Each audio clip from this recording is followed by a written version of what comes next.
John Fitzgerald Kennedy, do solemnly swear I, John Fitzgerald Kennedy, do solemnly swear that you will faithfully execute the office of President of the United States that I will faithfully execute the office of President of the United States and will, to the best of your ability, and will, to the best of my ability, preserve, protect, and defend the Constitution of the United States. preserve, protect, and defend the Constitution of the United States. So help you God. So help me God.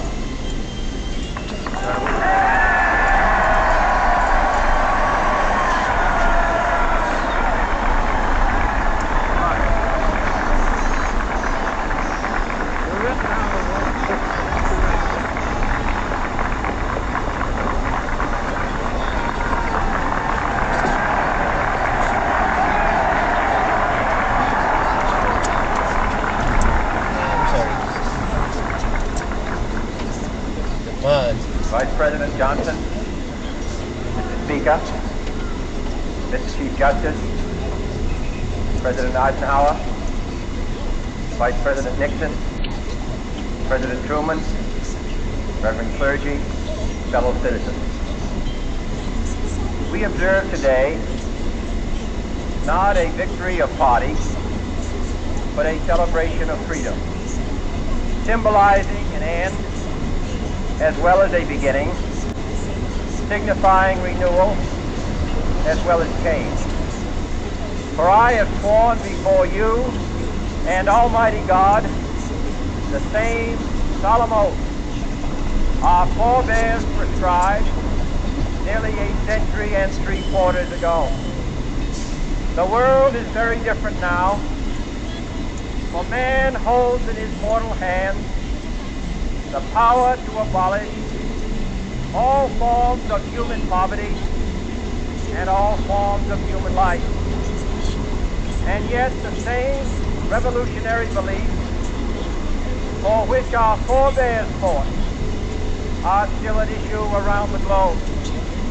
The belief that the rights of man come not from the generosity of the state, but from the hand of God.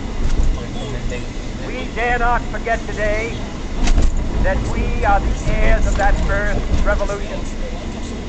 Let the word go forth from this time and place to friend and foe alike that the torch has been passed to a new generation of Americans born in this century, tempered by war, disciplined by a hard and bitter peace, proud of our ancient heritage, and unwilling to witness or permit the slow undoing of those human rights to which this nation has always been committed and to which we are committed today at home and around the world.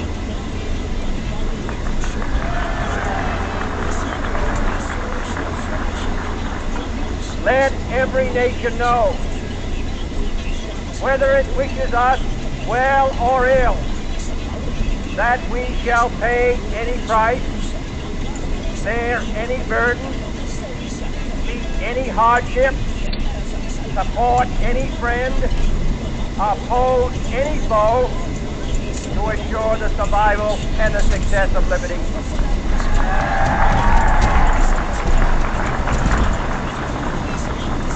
This much we pledge and more. To those old allies whose cultural and spiritual origin we share, we pledge the loyalty of faithful friends. United, there is little we cannot do in a host of cooperative ventures. Divided, there is little we can do, for we dare not meet a powerful challenge at odds and split asunder. To those new states whom we welcome to the ranks of the free, we pledge our word that one form of colonial control shall not have passed away, merely to be replaced by a far more iron tyranny.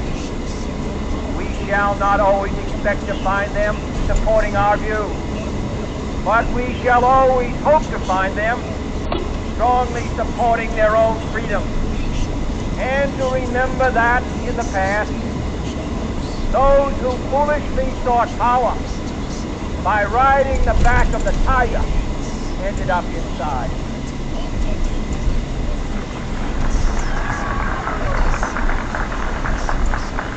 To those people in the huts and villages of half the globe, struggling to break the bonds of mass misery, we pledge our best efforts to help them help themselves. For whatever period is required, not because the communists may be doing it, not because we seek their vote, but because it is right.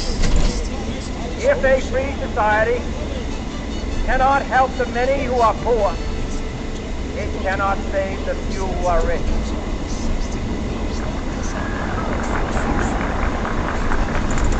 Yeah, I should. To our sister republic, First south of our border, we offer a special pledge to convert our good words into good deeds. In a new alliance for progress, to assist free men and free government in casting off the chains of poverty.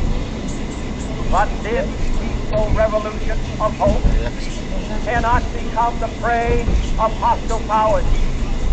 Let all our neighbors know that we shall join with them to oppose aggression or subversion anywhere in the Americas. And let every other power know that this hemisphere intends to remain the master of its own house.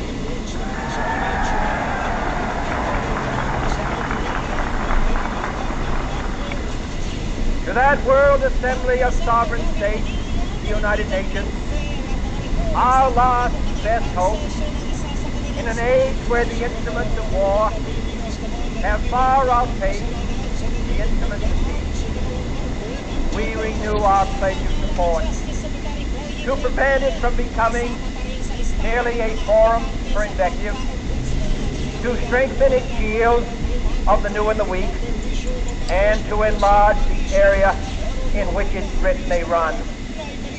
Finally, to those nations who would make themselves our adversary, we offer not a pledge, but a request that both sides begin anew the quest for peace.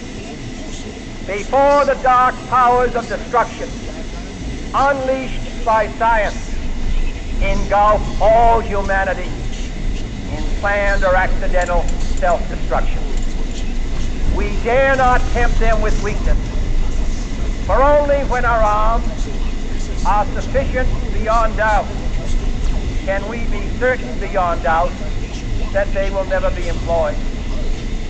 But neither can two great and powerful groups of nations take comfort from our present course, both sides overburdened by the cost of modern weapons, both rightly alarmed by the steady spread of the deadly atom, yet both racing to alter that uncertain balance of terror that stays the hand of mankind's final war. So let us begin anew, remembering on both sides that civility is not a sign of weakness, and sincerity is always subject to proof. Let us never negotiate out of fear, but let us never fear to negotiate.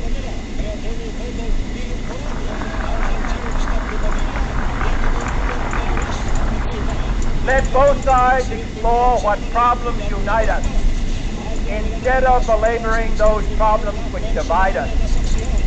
Let both sides, for the first time, formulate serious and precise proposals for the inspection and control of arms, and bring the absolute power to destroy other nations under the absolute control of all nations.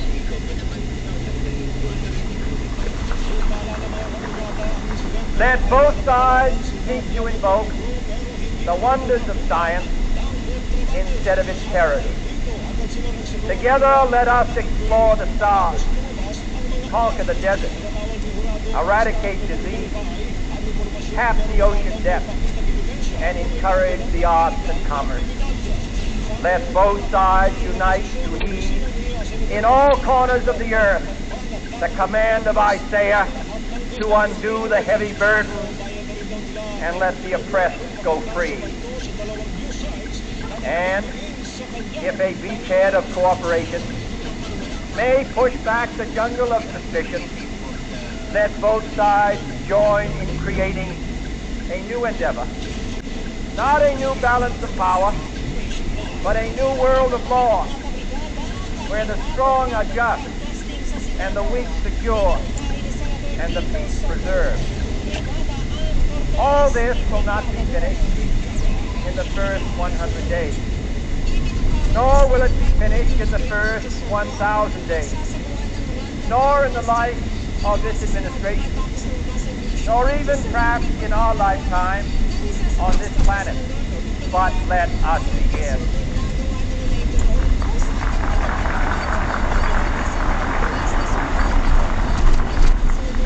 In your hands, my fellow citizens, more than mine, will rest the final success or failure of our cause. Since this country was founded, each generation of Americans has been summoned to give testimony to its national loyalty. The graves of young Americans who answered the call to service surround the globe.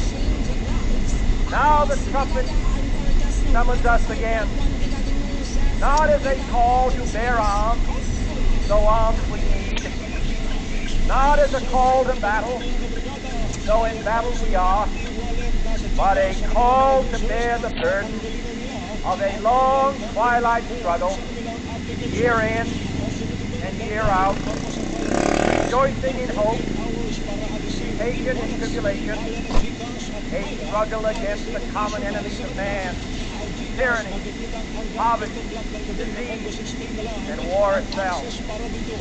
Can we forge against these enemies a grand and global alliance, north and south, east and west, that can assure a more fruitful life for all mankind? Will you join in that historic effort?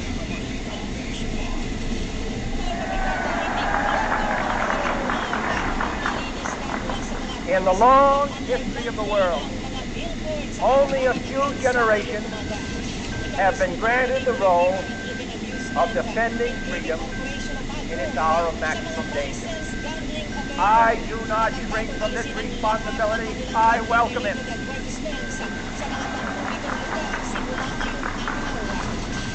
I do not believe that any of us would exchange places with any other people or any other generation.